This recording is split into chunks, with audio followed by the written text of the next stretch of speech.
United States and Iran are scheduled to sign a peace deal later this week, but disputes appear to remain over several key issues, including transit fees through the Strait of Hormuz. U.S. President Donald Trump projected confidence about the agreement as he met with world leaders in France at the G7 summit.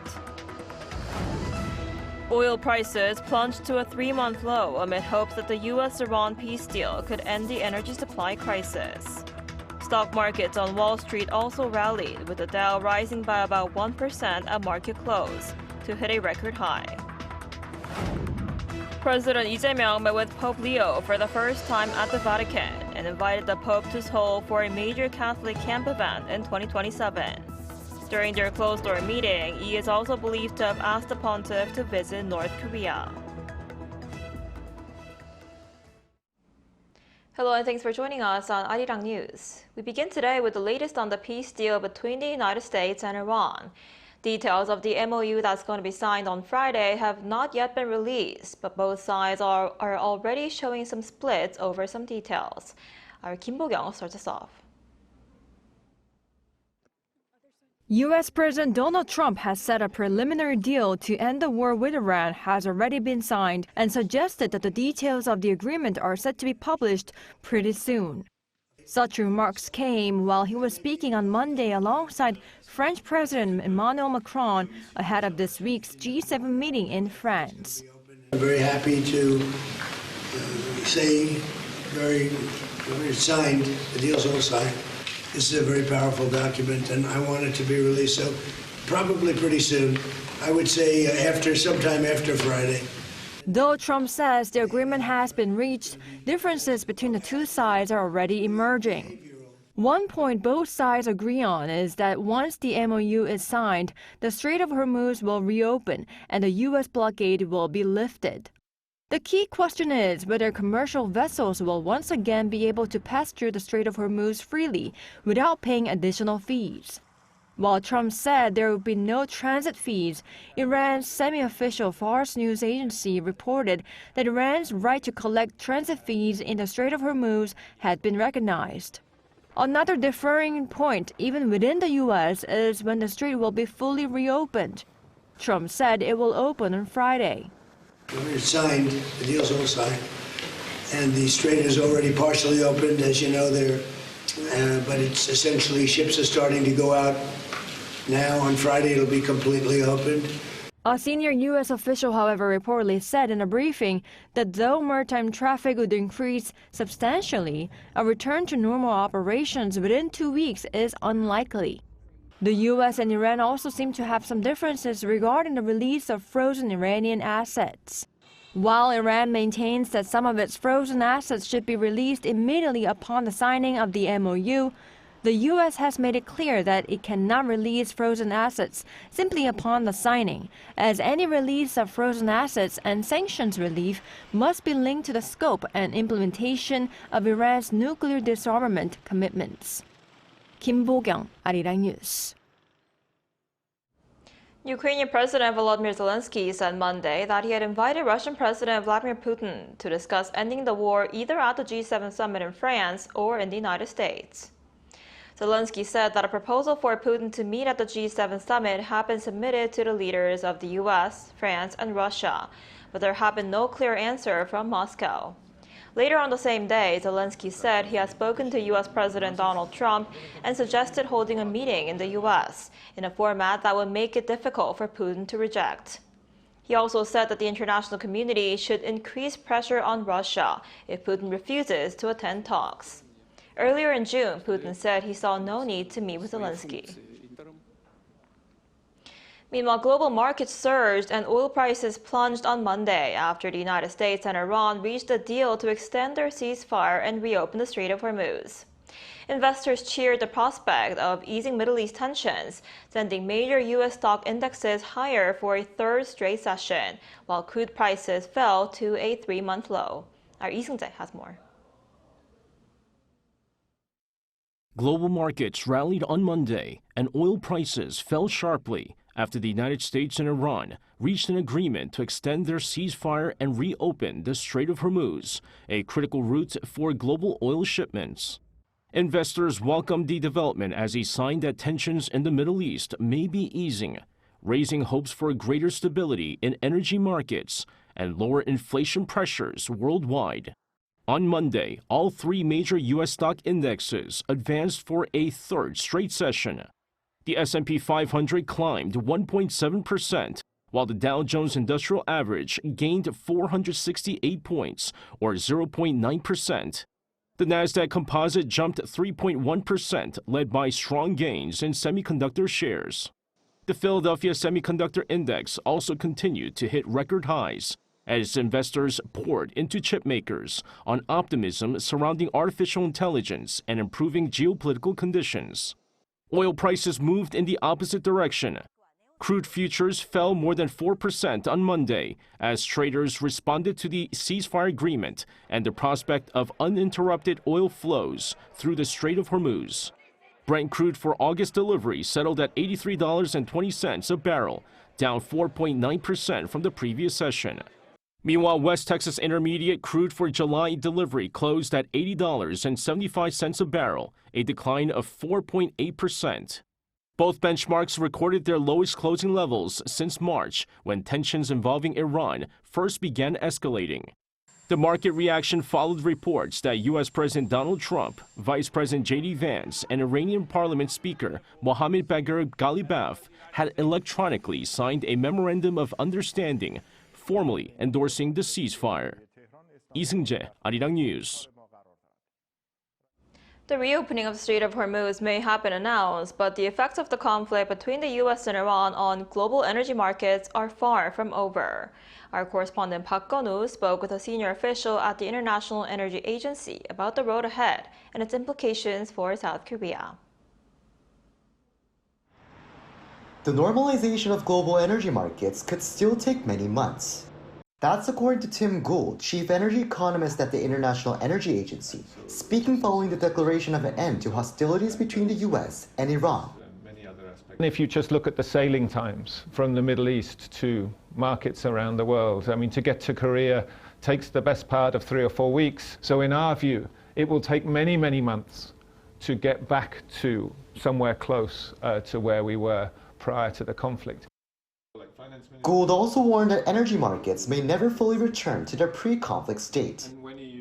And in some ways, we may never get back to the situation that we had in February, because there is also the question of confidence in the strait, and that confidence is now quite fragile. So people will have in their mind that the strait has been closed once, perhaps it will close again.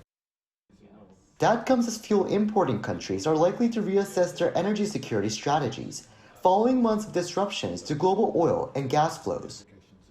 So South Korea relies heavily on energy imports. So what lessons do you think South Korea can earn from the recent crisis? First golden rule of energy security, and that is diversification. Diversification of routes, diversification of suppliers, diversification of the energy mix, because wherever we see high levels of concentration in the energy system, that comes with some risks. Gould said the crisis could accelerate investment in renewable and nuclear energy, while also speeding up the shift toward what he calls the age of electricity. If you are using electricity, domestically produced electricity, that displaces then your need for oil imports. Korea is very well placed in some of those areas because it does have, a very well-developed ecosystem for example, for battery production, for all sorts of areas of technology development. The IEA Economist also highlighted Korea's role as a key partner in future energy security discussions.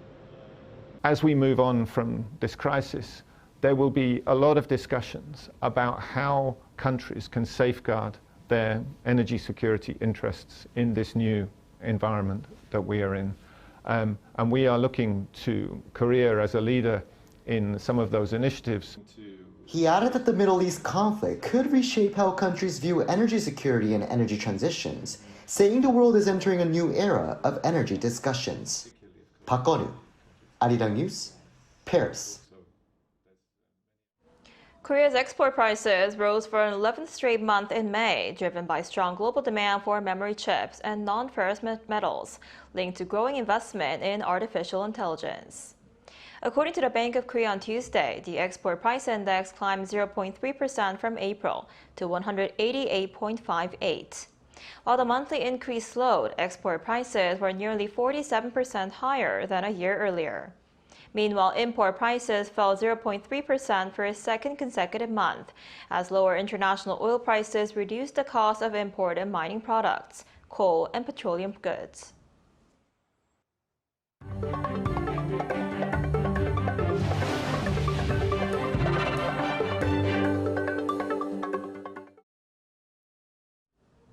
President Lee Jae-myung, who's on a 10-day trip to Europe, has met Pope Leo XIV for the first time. He invited the Pope to Seoul for a major Catholic camp event in 2027 and discussed regional peace with the spiritual leader. Our Yoon Jang-min is traveling with the president and reports from Rome. The South Korean first couple was given a warm welcome at the Vatican. In their first meeting on Monday, a one-on-one that lasted for about half an hour, President Lee Jae-myung invited Pope Leo XIV to South Korea for World Youth Day Seoul 2027. The leaders agreed to closely cooperate for the success of World Youth Day Seoul 2027. President Lee politely invited Leo XIV to visit South Korea on the occasion. Regional peace was a key topic between the president and the spiritual leader. The president explained to the Pope our people's desire and government's vision for peace on the Korean peninsula, and they reaffirmed the Vatican's unwavering support for peace and reconciliation on the peninsula. Details were undisclosed, but it seems as though President Lee also might have asked the Pope to pay a visit to North Korea. When meeting Cardinal Lazaro Yuhung-sik last year, Lee said he hoped the Pope could stop by North Korea during his trip to Seoul. Meeting the press corps, the Cardinal said whether the visit actually happens or not depends on the North regime. I think it depends on the North. It's the one that has to invite the Pope and create conditions. A senior Blue House official said President Lee vowed to continue working to improve inter-Korean ties while acknowledging that it may take time and patience. As Lee reportedly cited a line from the Bible, "Knock at the door and it will be opened." The Holy See stressed the importance of hope. The Korean leader presented the Pope with a sculpture representing God's embrace, referring to the prodigal son from the Gospel, and the Pope gifted the president with a message for the 59th World Day of Peace. Concluding his visit to the Vatican, President Lee will head to France to attend the G7 summit, where world leaders are set to address a host of global challenges. Yoon Jang-min, Arirang News, Rome. In meeting the Korean community in Italy, President Lee Jae-myung has promised to improve the overseas voting system as quickly as possible. He said he takes it very seriously that some overseas Koreans could not exercise their voting rights due to certain administrative issues. The president also promised a better system for Korean nationals adopted overseas when they try to find their origins or families to ensure that they stay connected to their motherland. Some smaller K-pop music agencies are set to receive government aid to help with global expansion. The Ministry of Culture, Sports and Tourism said Tuesday that it's launching a new support program to help small and mid-sized K-pop music agencies expand overseas. 10 smaller entertainment agencies will be selected each year, with each receiving annual support worth around $200,000 for up to 3 years.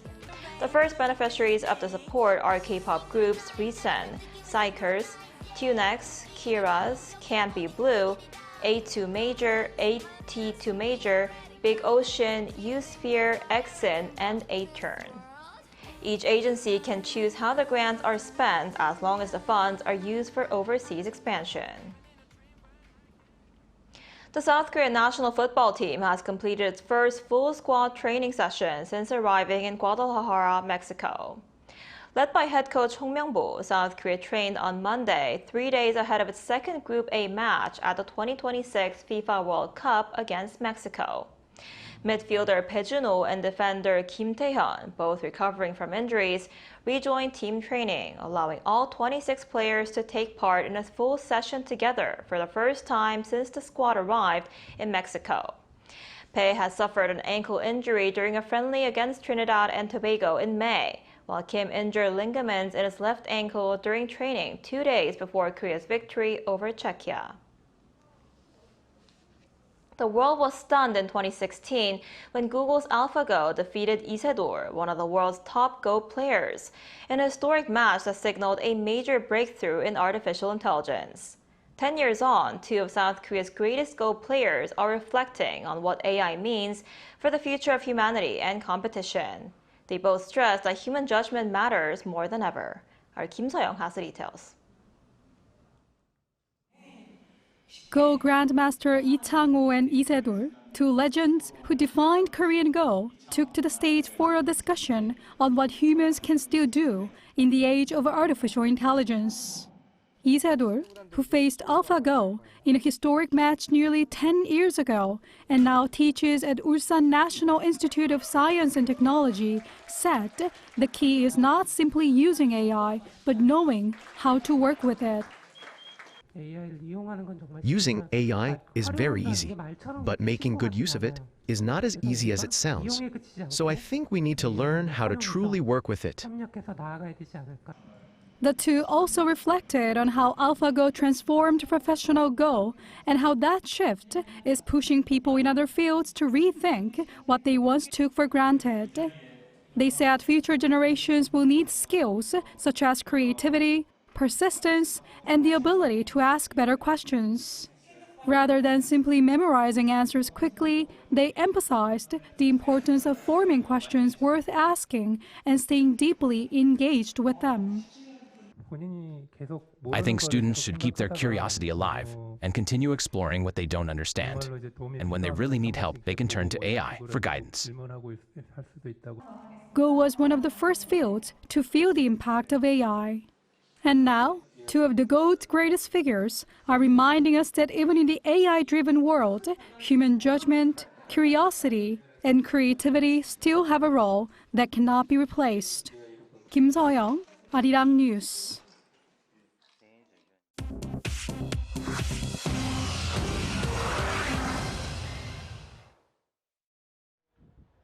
This is The World Now, bringing you everything you need to know from around the globe. Russia launched its largest drone and missile barrage of the war overnight on Monday, killing 11 people and setting fire to the roof of an 11th century monastery in Kyiv that UNESCO calls one of Eastern Orthodox Christianity's most sacred landmarks. More than 680 drones and missiles targeted Kyiv and the cities of Kharkiv and Dnipro hours after President Zelenskyy and Vladimir Putin separately spoke by phone with President Trump. Ukraine's air defenses intercepted 632 aerial targets. 5 people were killed in Kyiv, including in strikes on apartment buildings and the market. The Kyiv-Pechersk Lavra, also known as the Monastery of the Caves, suffered significant damage. Zelenskyy called it Russia's, quote, biggest crime yet against Christian culture, and urged G7 leaders meeting in France to deliver a decisive response. In the U.S., 8 crew members have been killed in a crash involving an Air Force B-52 Stratofortress bomber shortly after takeoff from Edwards Air Force Base in Southern California's Mojave Desert on Monday. The 8-engine bomber went down at 11:20 in the morning while on a test mission roughly 100 miles north of Los Angeles. Officials at the airbase said the crash was, quote, not survivable and that emergency crews had been sent to the scene to account for all personnel. Aerial footage of the crash site showed a charred area roughly the size of a football field. The incident is the first crash of the nuclear-capable B-52 aircraft since 2016. In the UK, children under 16 will be banned from accessing social media platforms, including TikTok, Instagram, Snapchat, YouTube, Facebook, and X from spring 2027. Prime Minister Keir Starmer announced the move on Monday in one of the most sweeping restrictions on children's internet use by any major democracy. The government said legislation would pass before Christmas, with the ban taking effect early next year. Age verification will be required for over 16s wishing to continue using the platforms. U.S. President Donald Trump hosted the first professional sporting event ever held at the White House on Sunday as part of the nation's 250th anniversary. The 7-fight UFC card on the South Lawn came hours after Trump announced a peace agreement with Iran. 4,000 guests watched the fights, including military personnel, corporate sponsors, and political allies, but tickets were not sold to the public. Underdog Justin Gaethje defeated Ilia Topuria to claim the UFC lightweight championship in the main event. Chu Ji-hyun, Arirang News.